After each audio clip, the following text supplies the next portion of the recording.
Welcome to an incomplete guide to world domination, a podcast by creators for creators, because together we can take over the world. I am your host, Breanna Toiber.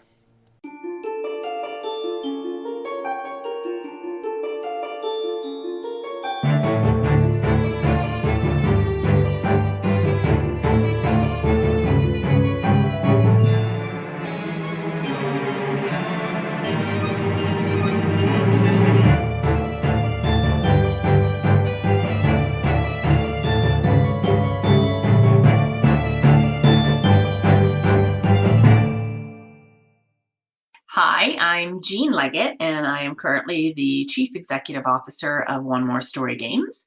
We're an indie games company just based out of close to Toronto, Canada. And our focus is on narrative games. We have built a game engine that we designed specifically for people who are storytellers, but don't necessarily know the ins and outs of coding to make their own point-and-click narrative-based adventure games. People like me. Well, we have done summer camps. We have taught kids as young as 8 years old how to use the game engine. So there's hope for you yet, Breanna. Yeah, I just need to sit down and work with it.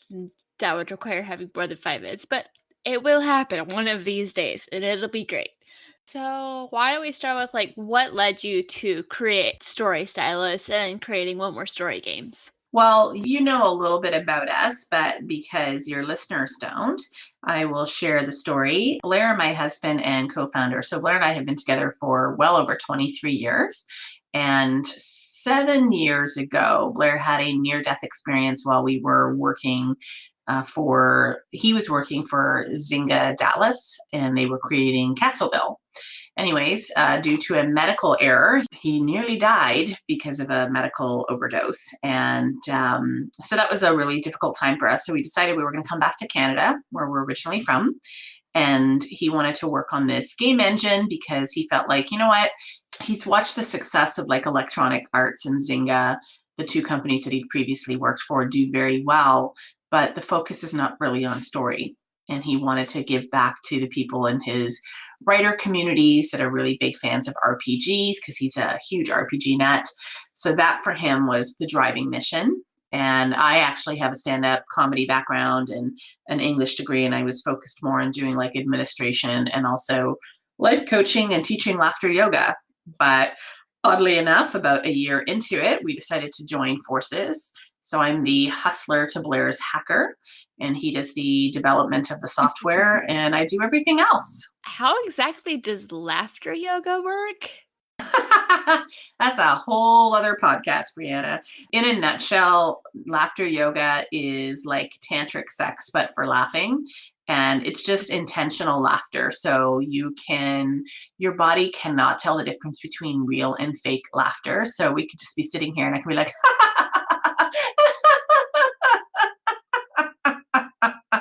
and I could probably go on for close to an hour. And your brain just gets a massive supercharge from that. And it's enough to leave you feeling naturally high for days.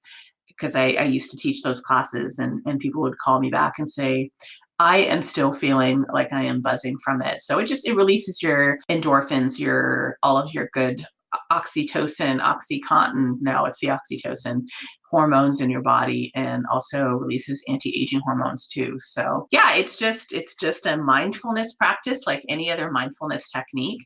And you know what? Running a startup has a lot of misery in it. So having the laughter yoga skills has certainly kept us sane over the last 6 years. There's definitely going to, in the future, be a separate episode focusing on mindfulness and how to maintain your sanity, because we all need help with that, especially me. I think a large part of the world that we live in today, there's this huge expectation that we have to do all things all at once, always at 100% energy. And one of the things that I've more and more realized over the last couple of years is, listen, there are going to be times where your hustle game is super strong.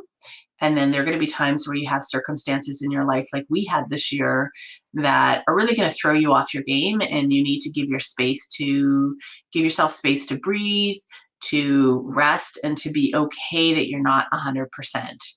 right? This is not about being a rock star every moment of your life. And I think that's a false assumption that we've created. So I certainly give that advice to people who are in game dev.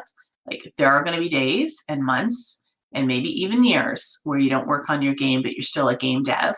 Just put it down and make sure you're taking care of yourself first. Yeah, it's tough in any creative field, especially in game dev, just because there's some interesting issues starting to rear their head in the industry. And when I say starting to rear their head, I mean people are starting to get more vocal about it, not like in the sense that it's just starting to happen. Stuff that's been going on for a while, just systemic issues that need to be addressed, and it's getting really tough. Hmm.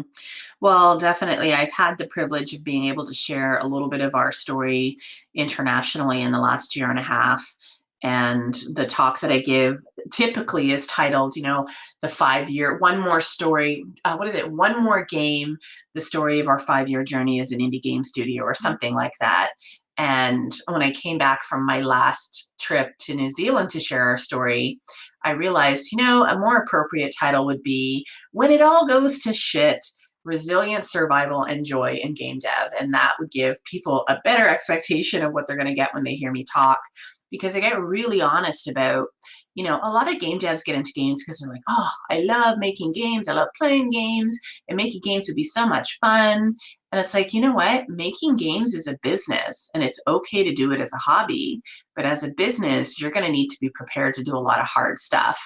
Either you're going to need to take on clients to do essentially farming out your work to other people, because you're probably not going to make the money that you need to survive from selling your games. That's a hard truth that nobody wants to talk about.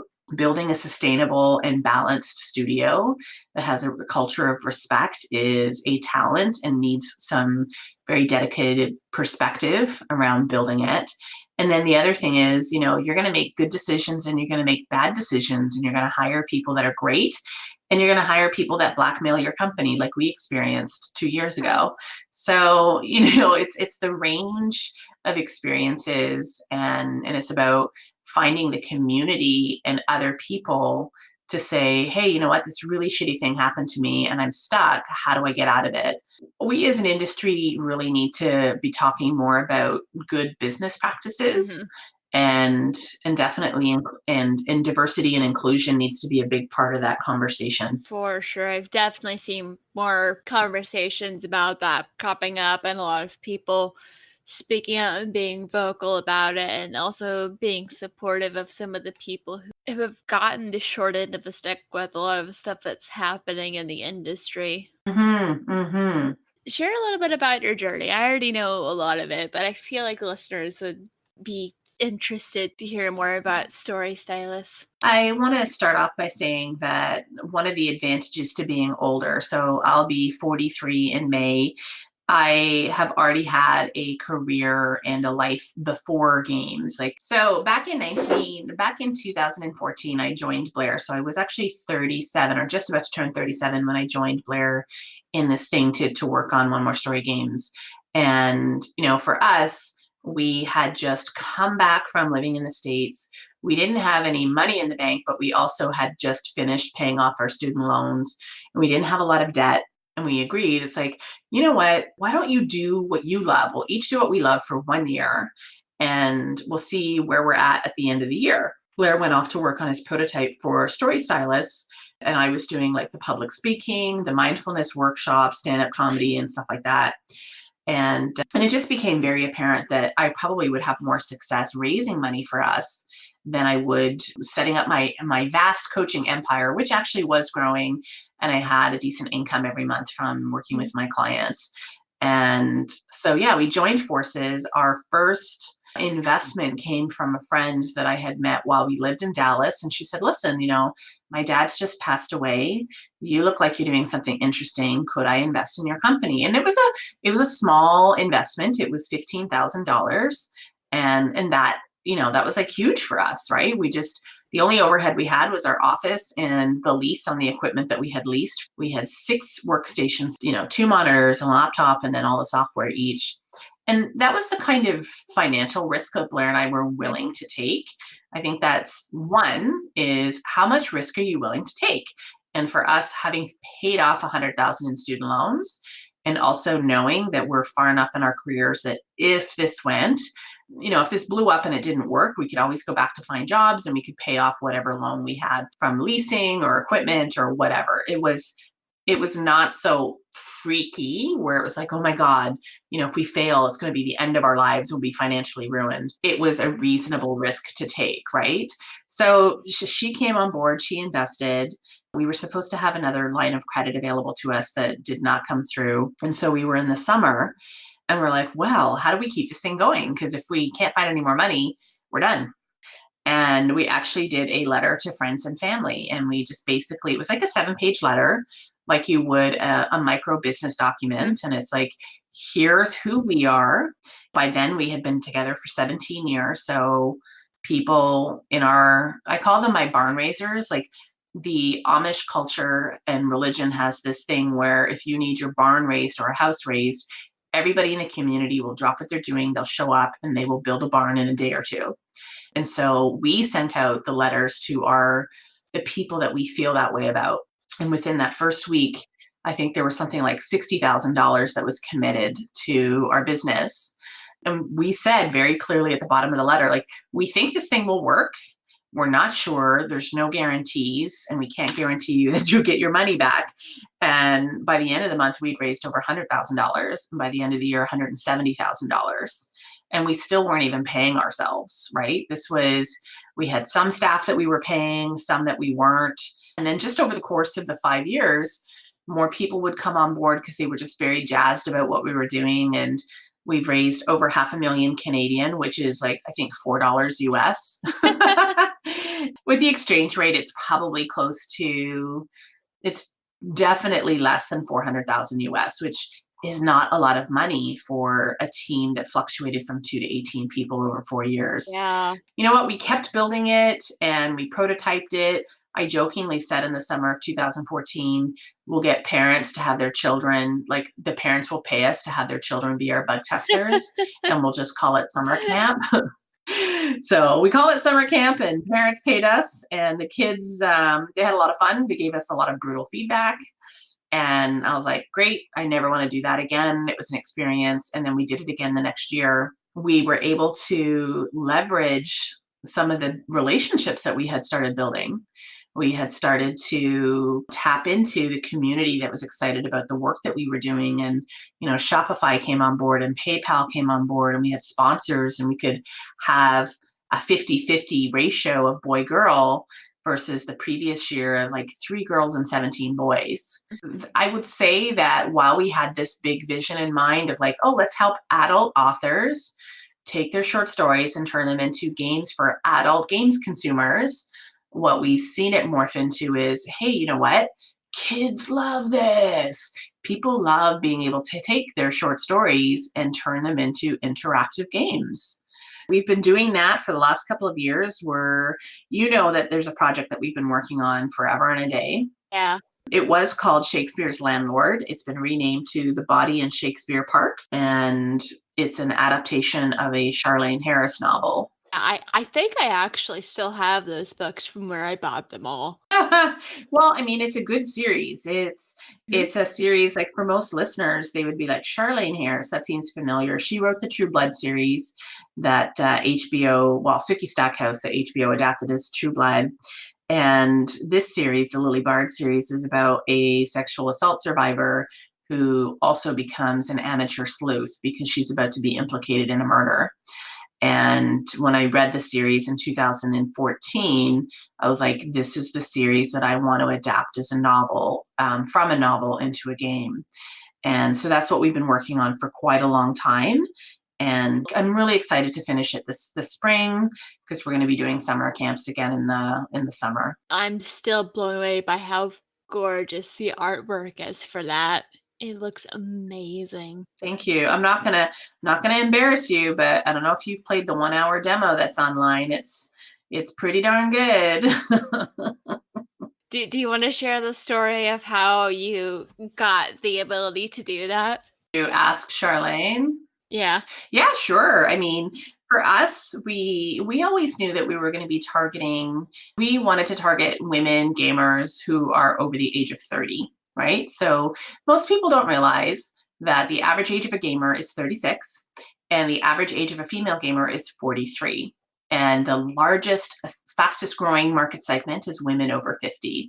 So it's interesting, and that's basically been the case for the last 5 years, actually. So, what's Mhm. been interesting is why not find a partner that is already writing to that demographic? And so, when we met Charlene at a writers' conference, I just went up to her and said, "Hey, have you turned your books into games before?" And she said, "No, we haven't." Or actually, no, that's not what she said. She said, "We tried that once before and it didn't work out." So they had done a hidden objects game with Jane Jensen, and there were supposed to be multiple episodes and the episodes were not completed. So that's why I'm like, I'm really, really determined to finish this game because she's already been burned once before. But more importantly, it's an important story. Oh, You know, I've also traveled the world talking about responsible and ethical game design. How do you create a story that's about an assault survivor in a way that is sensitive to people who have had that experience? I am an assault survivor. And, you know, I want to be very responsible about consulting counselors and other people who have experienced that. It's like, what is the fine line between exploring that subject matter and exploiting that subject matter, especially with the Me Too movement that's been happening? exactly. You see a lot of issues with that also with mental illness in media, like the amount of I'll be watching something and it feels like every single time I show that someone like goes crazy and does something like, oh, they're schizophrenic or oh, they're this or no, they're that. And it's not everyone like it's feeding into a stigma around something that most people don't understand to begin with because they haven't experienced it.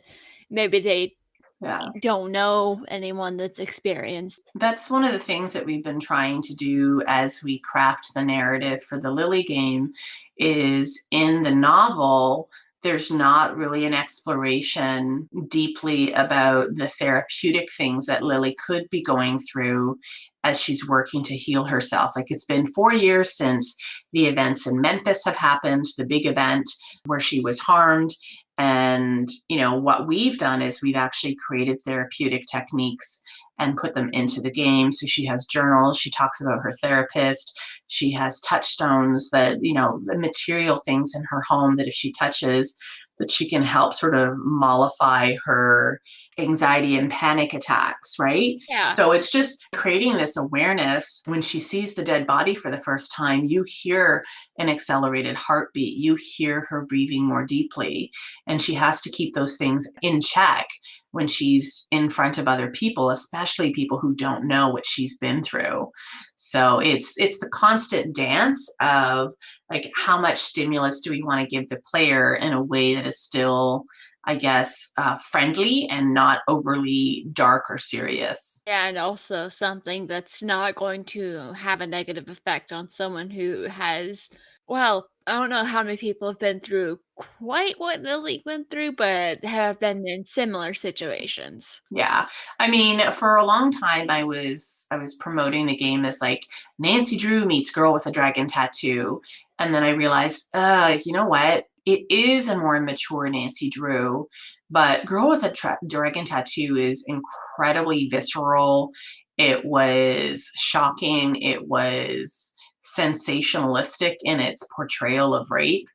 It was just over the top. And I thought, you know what, that's not really what I want to convey to people. So I've been going with like Nancy Drew meets Gone Girl. It's just a more mature Nancy Drew. And when you think about the fact that 1 in 6 women have been the target of an attempted assault, I wish more people understood the statistics around not only assault but harassment and the various forms of the spectrum of what the sexual harassment and assault experience is, then maybe they would realize why this is really pervasive, and maybe we can have that conversation rather than just going, oh well, that doesn't happen. It's like it happens to almost every single woman I know is likely to have experienced harassment, groping, leering, or outright like has been inappropriately touched or assaulted. So it's much more prevalent than we want to talk about and acknowledge. And I'm hoping that this is a gateway into that conversation in the game space. Yeah, I hope so too, and I'm definitely hoping for a positive response to this game because I know y'all have been putting a lot of work into it, and I'm really excited to see it finished. Thank you. Well, I'd love to get your feedback on the 1 hour demo that's out there. We had some really strong feedback. We actually had to go back and rewrite it because we showed it to Charlene in May of 2018, and she wasn't happy with it. So we parted ways with the writer that we were working on, and we just came back and we stripped out some of the game mechanics that we had in there and just focused on the story, because that is what we do really well at OMSG, is we're about the narrative. So for a lot of people, they'll say, oh my gosh, there's a lot of reading in this game. It's like, yes, we're a book meets game. And in fact, if you go to bookmeetsgame.com, you'll end up at onemorestorygames.com. Just as a redirect, we're focused on re-engineering or hacking literacy through video games. It's, if you like reading, you're going to love playing our games. And if you don't like reading, well, there are other games out there for you. I don't know. If you don't like reading, you're gonna miss out on some fun stuff on some of the games that you'll have. I still absolutely love Danielle's Inferno. Oh, thank you. That is I'm very fond of that game. So for listeners, it is like, think of it this way. It's Monty Python meets Dante's Divine Comedy. And you just go through the 9 circles of hell. And I play the voice of Satan on the very last level. So you'll have to get to the last level to be able to hear me, to share the wisdom, the deep wisdom of life. Everything about that ending is so good. Thank you. Like every time I play through it, I can't help but notice there's a character with a very, very similar name to mine, as in a character named Breanna in Lust. Oh, really? Well, we wrote that before we knew you, so. Yeah, that's the only reason I haven't already given you a good-natured hard time about putting me in hell. That's so funny. Well, we thought about putting our blackmailer in hell, but we don't want to make it too obvious. Yeah. I remember that. That was a fun situation. That was a tough situation. That was a tough situation. And you know what? The interesting thing is, and because the games industry is a very small community, the more people that I talk to about it, the more people have either had that experience or they've had that experience with that person. So that's why it's really important to focus on building your community and having the trusted barn raisers, either inside games or outside of games, but have people that you can trust to get some perspective. I remember the very first time that I was harassed online. It was like 1996, and I was playing Clue, the game with Colonel Mustard and Scarlet. And I was playing competitively, and I was ranked #1 in the world. I was really, really freaking good, Breanna. That's impressive. Thank you. I was like #1, I think. I didn't know that was. You didn't know that was a thing? I had no idea that was a thing. That's really kind of cool, though. I love that it's a thing. It's cool and super nerdy. And so there I was, ranked #1 in the world consistently for about 3 to 6 months. And there was a guy that just really was upset that I was winning all the time. I didn't have a 100% win record, but it was up there.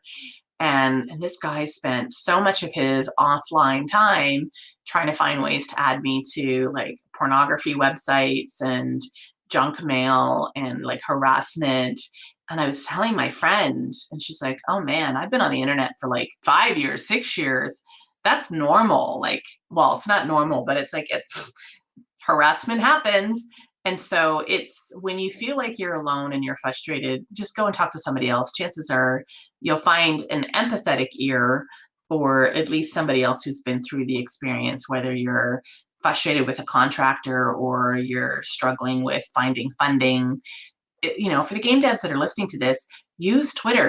Game Dev Twitter has some really incredible resources out there. It really does. Twitter's great for creatives in general because there are just so many wonderful, delightful, creative human beings on there, and most of them, they're really friendly. They want to talk to you. They're willing to share advice if you ask nicely. Yeah. And it's just kind of a good way to make friends with people. Absolutely. And, I have grown my network significantly through Twitter. I think at some point in the next 3 months, I'll probably hit 5,000 followers. Not that that matters to me, but and I would say, because I go through and I delete bots.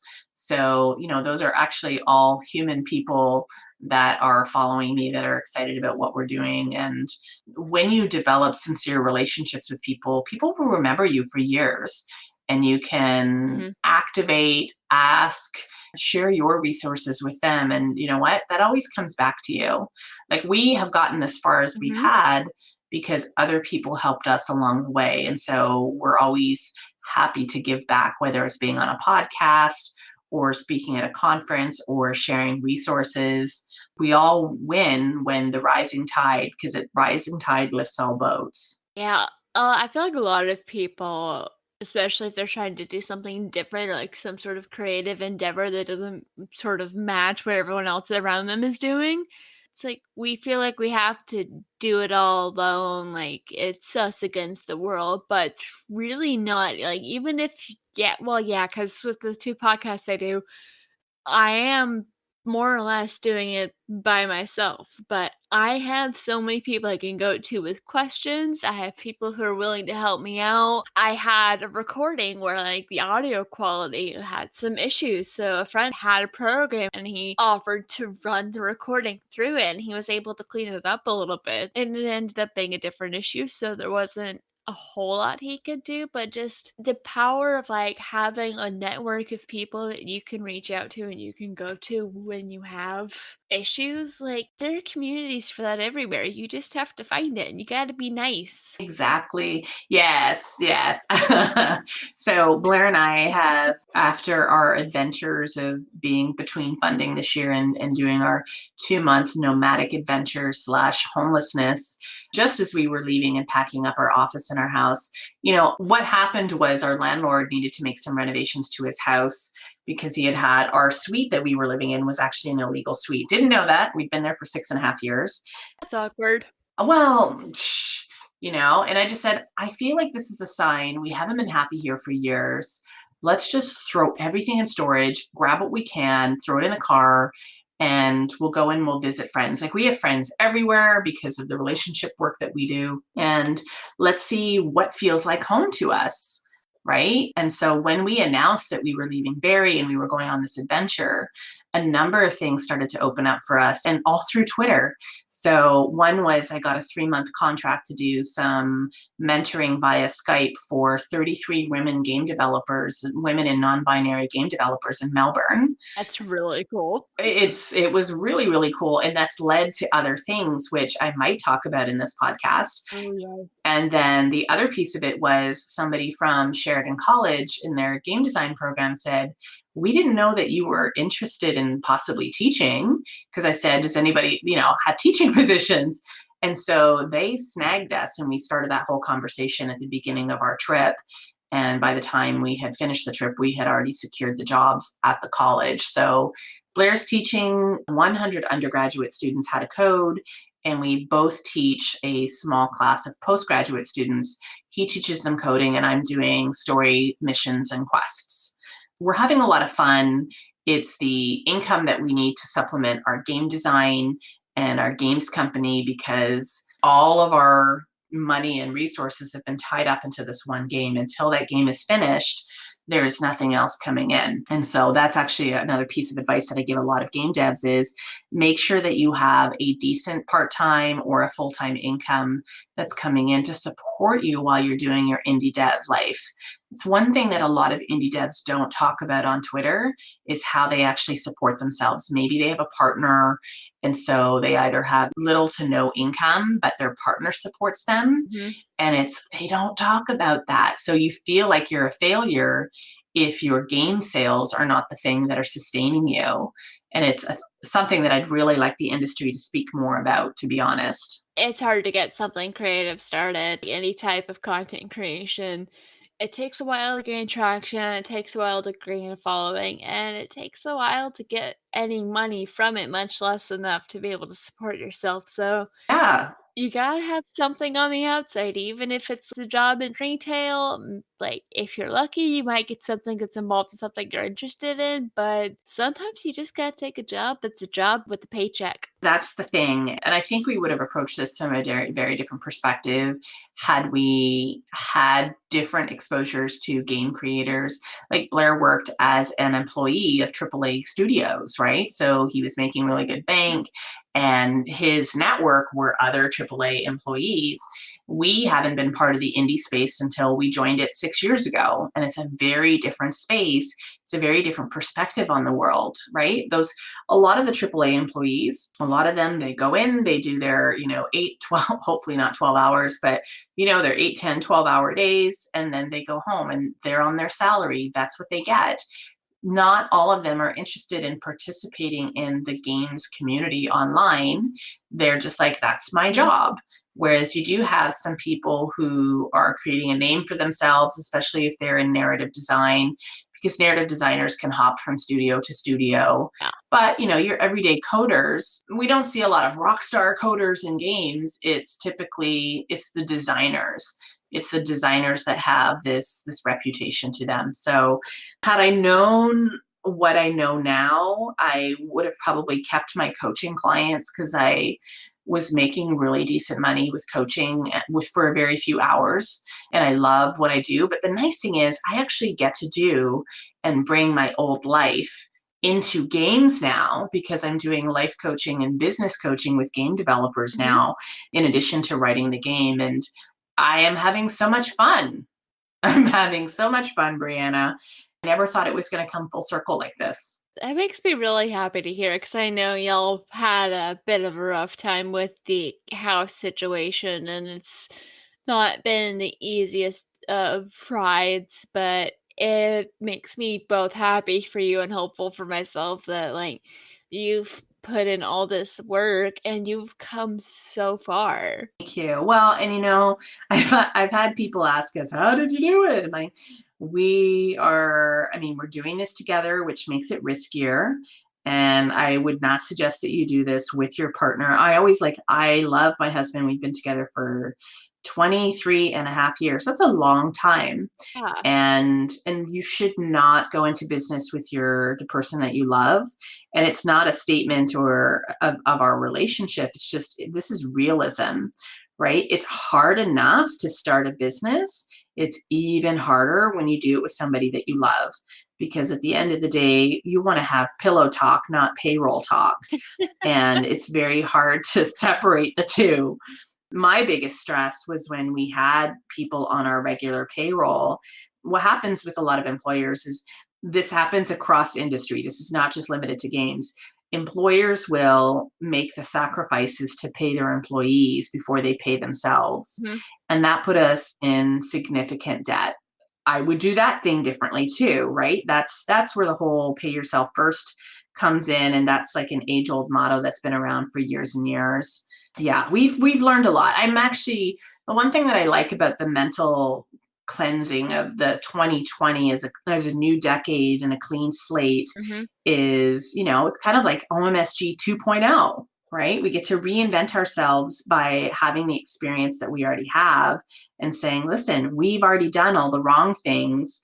Let us show you what we can do right with all of the knowledge that we've accumulated. Actually, a big part of why I started creating this podcast is I wanted to give people like you who have been on this road for a while a chance to sort of share your knowledge looking back at some of the some of the mistakes that you've made, some of the challenges that you faced and how you got past them with people like me who are just at the beginning of whatever it is that they're doing. I've also had several people on who are also at the beginning of starting their creative career, whatever that may be. So people can see that they're not alone. They're not alone. We're far less alone than we ever think we are. And I think that's, I was just watching something this evening, and Blair and I are watching a series on Netflix called Rotten, and it's about secret conspiracies in various food industries. So we're watching this thing on wine growing regions in China. And so they've taken the land adjacent to the Gobi Desert, and they have actually turned it into agricultural land, and they're growing wines.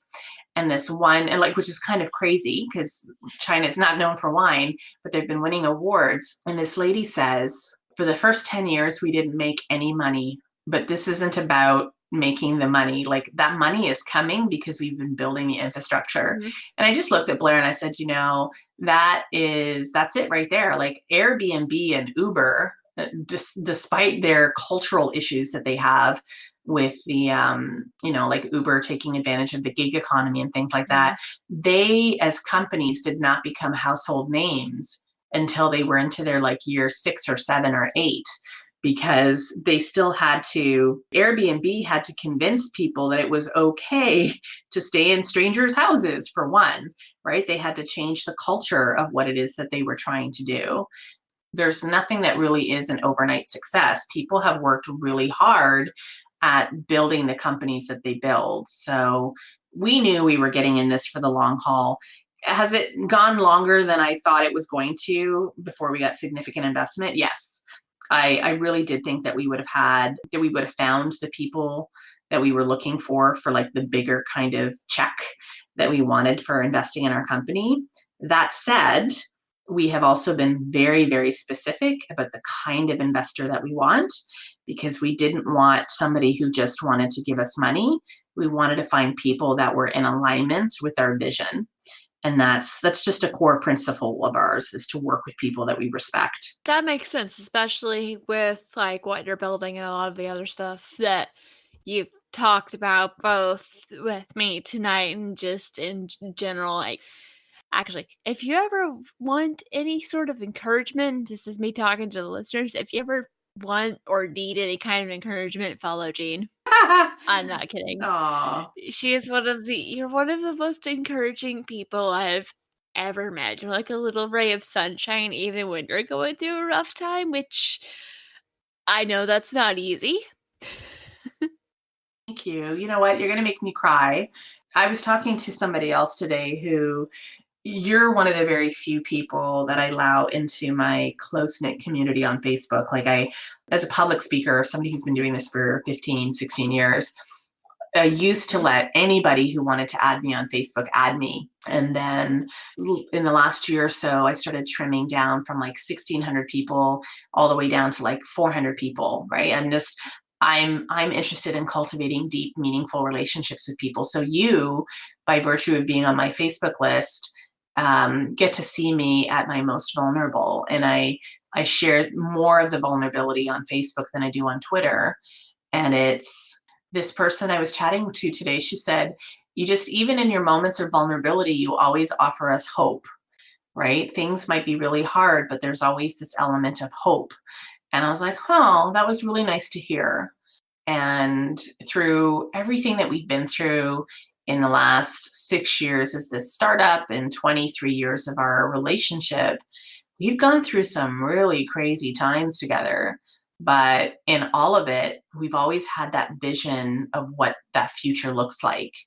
And we've always found a way to get through it. Like, the fact that I created a hashtag for when we were homeless to be story C2C, and I was going to do a documentary on Canadian game developers using my phone as we traveled across Canada.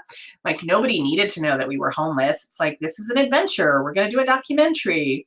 And, I wasn't worried about the optics of it too much, because I thought it would just make for a more interesting chapter in the book.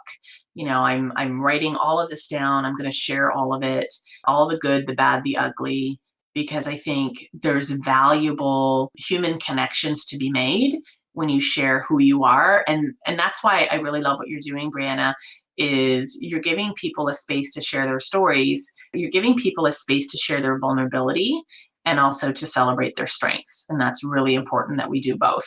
Yeah, because too much in this world, it's like, well, you mentioned, like, you have to be perfect, you have to be 100%, you have to get it right the first try, and there's all this pressure, and then we have this vision of what our life is supposed to look like and what we're supposed to be, and it's not actually how life works. None of those visions are actually realistic. Yep.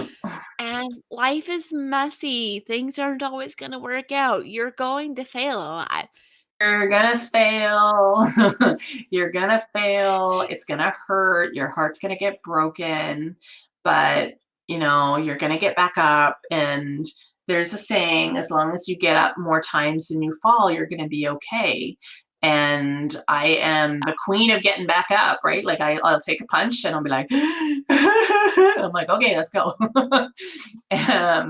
It's That's what you gotta have. You gotta have that resiliency. Yeah, it's kind of bonkers.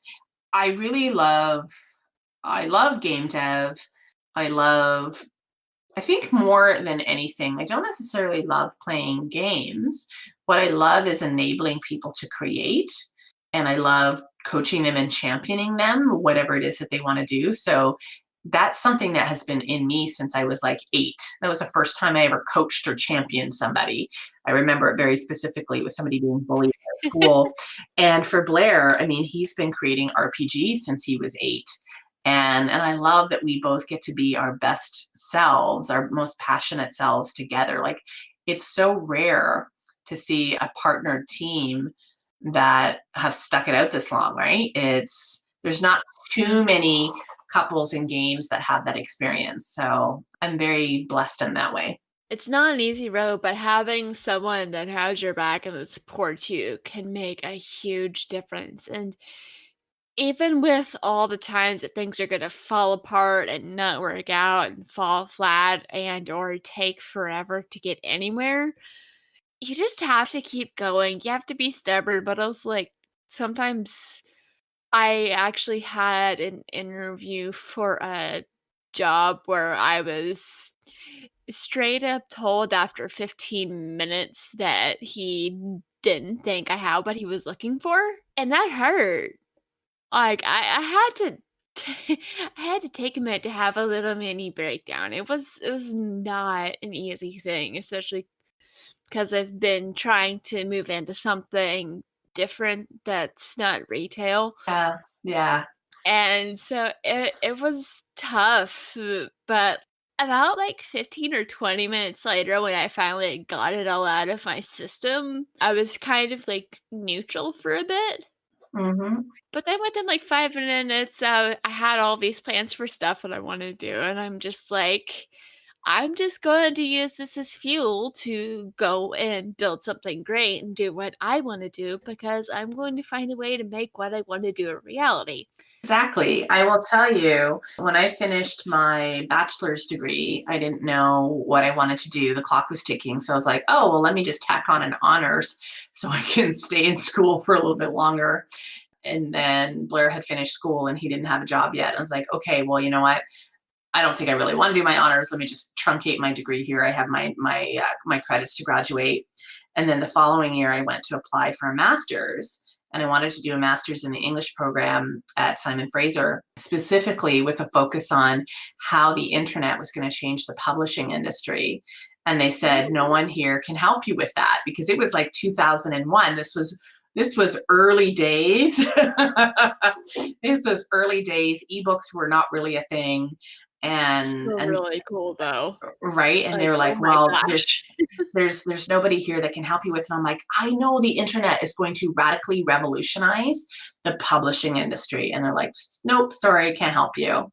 So I got rejected from that master's program. And I was like, okay, I want to do a master's mostly because I didn't know what the hell to do with my life. And I'm like, Been give me there. another master's program. Well, I think that's what happens with a lot of people is they stay in school because they are not sure what they should be doing with their life.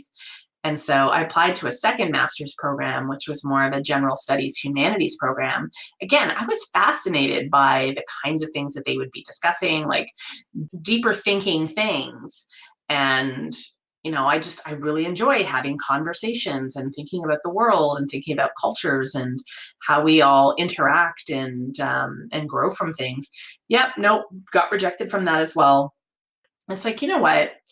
In a way, it's a good thing because I think that if I had gone on to my master's, I likely would have wanted to do a PhD. and I likely would have been very unhappy in academia. I don't think that academia is structured in a way that would make me happy. I am actually really happy being my own boss and working my own hours.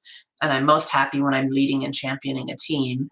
So, you know what? It may have taken me 16 years to get to the point where I have my own company, but all of the life experience that I had after that, it all came together. So I think there's a lot of pressure on people, especially in their 20s, to have things figured out, to get that career, to get that student loan paid off. And then, the Oh, clock is yeah. ticking. You should have a down payment on a house by the time you're 30. Listen, I'm going to be 43, and unless I use some portion of my inheritance, because my dad passed this year, unless I use a portion of my inheritance, I will not be able to buy a house, right? Like, I would not have been able to afford to buy a house, and I am going to be 43.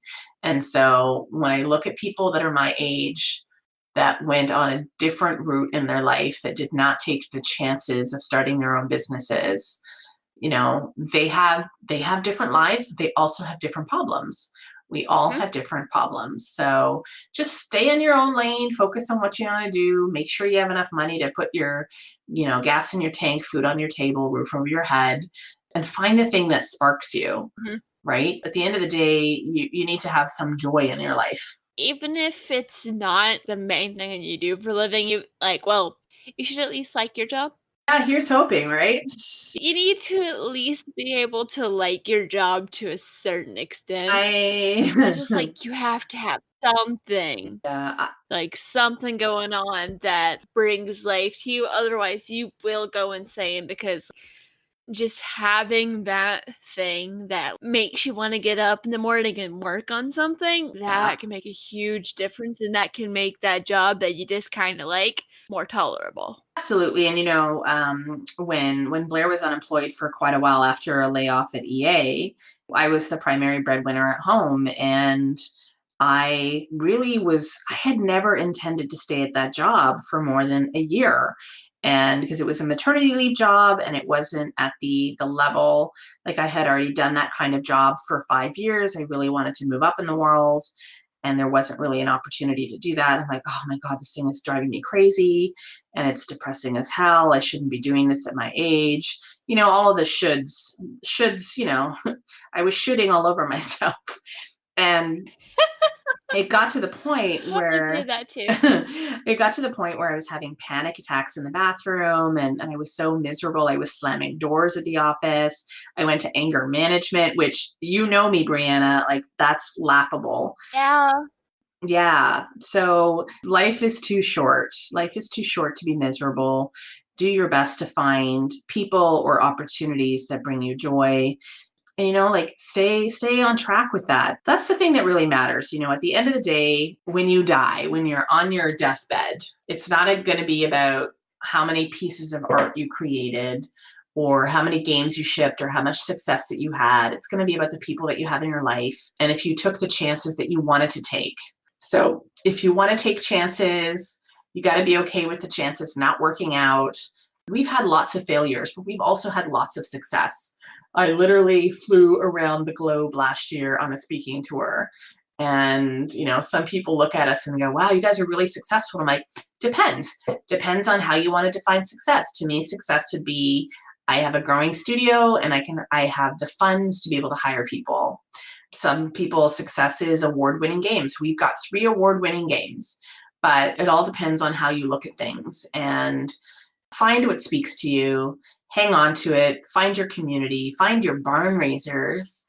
And if people are being toxic in your life, drop kick them to the curb. Also, whenever you're taking that leap, be smart about taking leap. Sure. Do some homework. Be aware of what you're getting into and have backup plans. Just think things through. Be business minded about it. Be business minded about it. Think about the risks, the opportunities, the strategy behind it.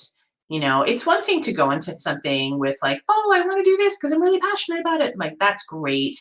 But you have to understand that the market is probably saturated for whatever it is that you want to do, and that it's going to require a lot of grit on your part to like grin Mhm. and bear it and get through it. But once you do, you will make a name for yourself. There's like, you can almost guarantee it. Anybody that's going to work really hard, it's just sometimes you should not work that hard to get the success that you need. Sometimes it's not worth it. Yeah, I gotta think things through. Gotta make sure that what you're going after is the right thing. Hmm. 'Cause, like, there are some things that you're gonna be passionate about that it might be better to keep that as a side hobby. Peppers. But also, you have to balance the thinking things through with don't get caught in just sitting there and thinking and planning and thinking and planning to Hmm. the point where you never actually get out of that stage and do something. Yeah, I know a lot of creative people that have been paralyzed by indecision, and they're just like, well, what if I make a wrong decision? You know what? At this rate, you're not going to make any decisions. So what does it matter? So you've got to be willing to take a risk at some point. Yeah. Also, if you make the wrong decision, then you know that's the wrong decision. So next time, you can make the right decision. Make a different decision. Yeah. You know what? You're going to learn either way. You might as well learn doing something you love. Yep.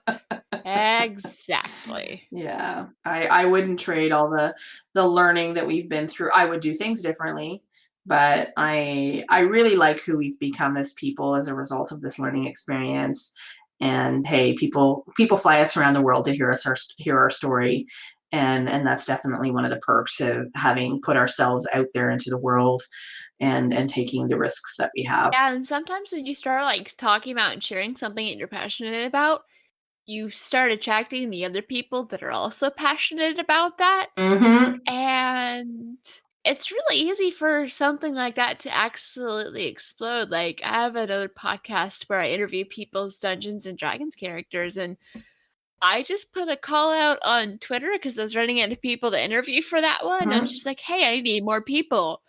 It received over 16,000 impressions. Wow. That's awesome.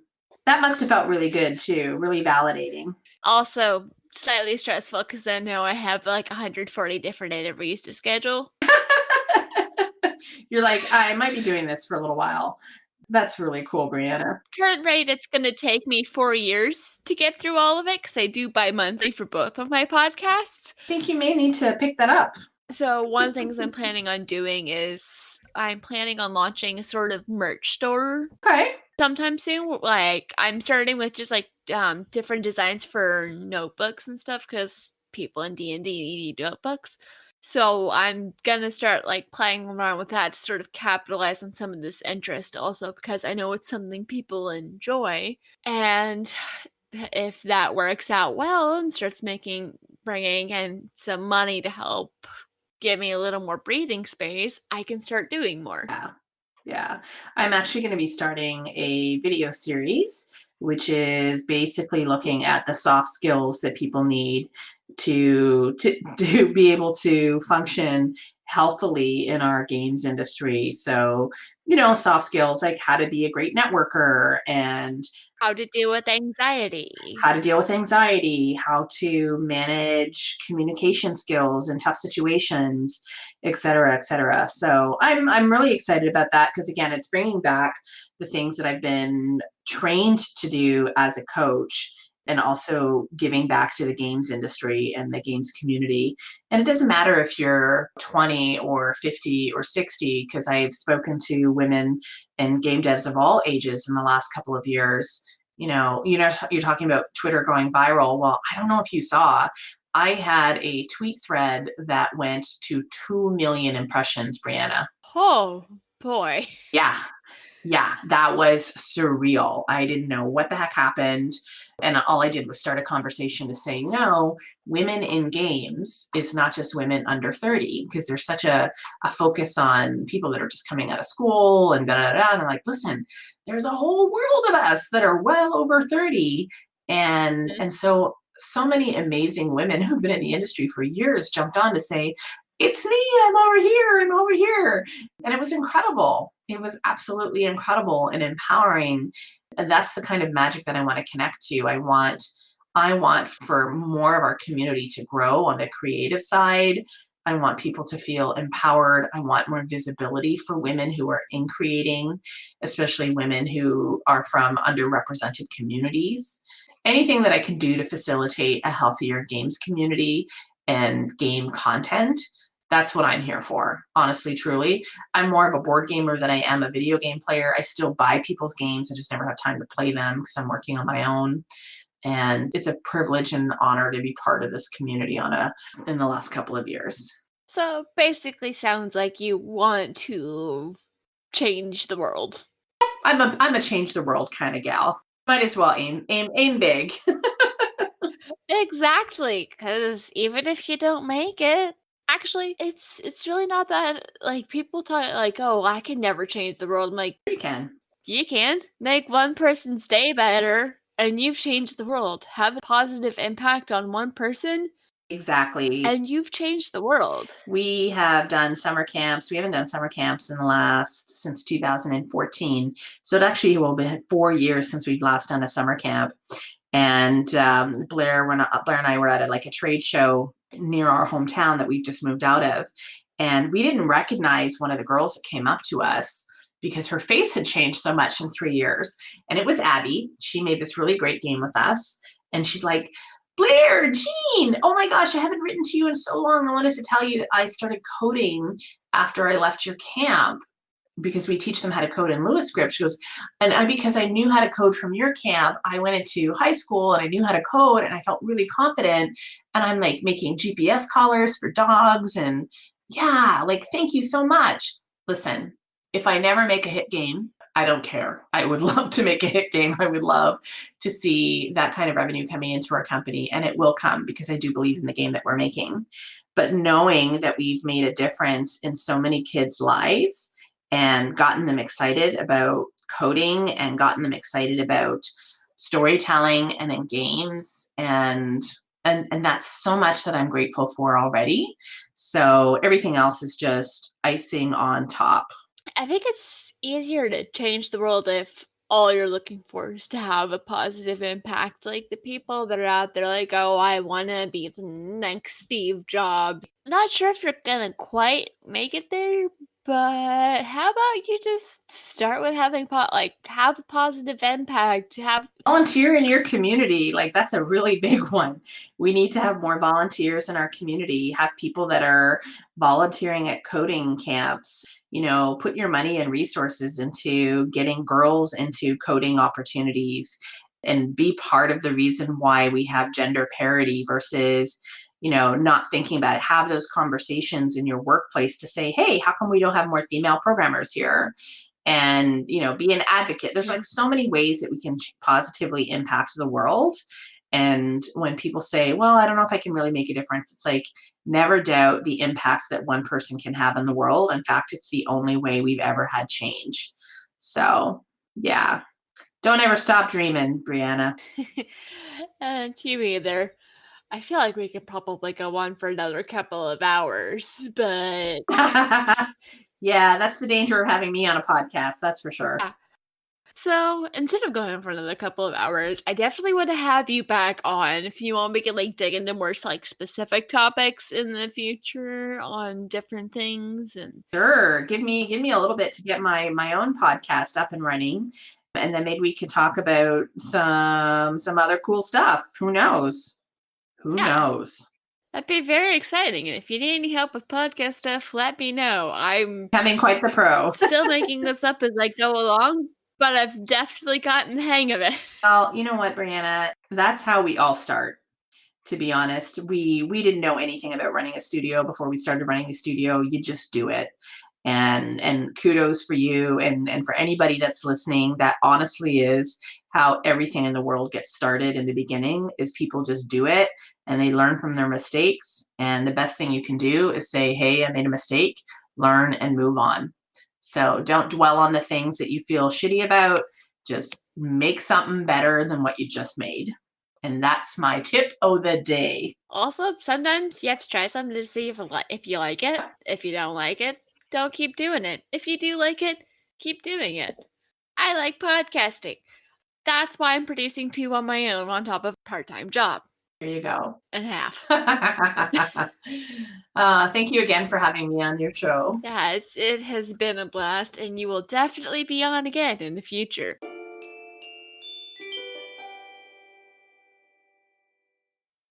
An Incomplete Guide to World Domination is written, directed, and produced by Breanna as part of Pseudonym Social, a creative podcast network. Music is by Patrick Chester of Chester Studios. You can find out more of his work at chesterstudios.com. For more information on the other shows produced by Pseudonym Social, please check out our website at pseudonymsocial.wordpress.com. If you would like to help support our show, you can find us at patreon.com/an incomplete guide to world domination.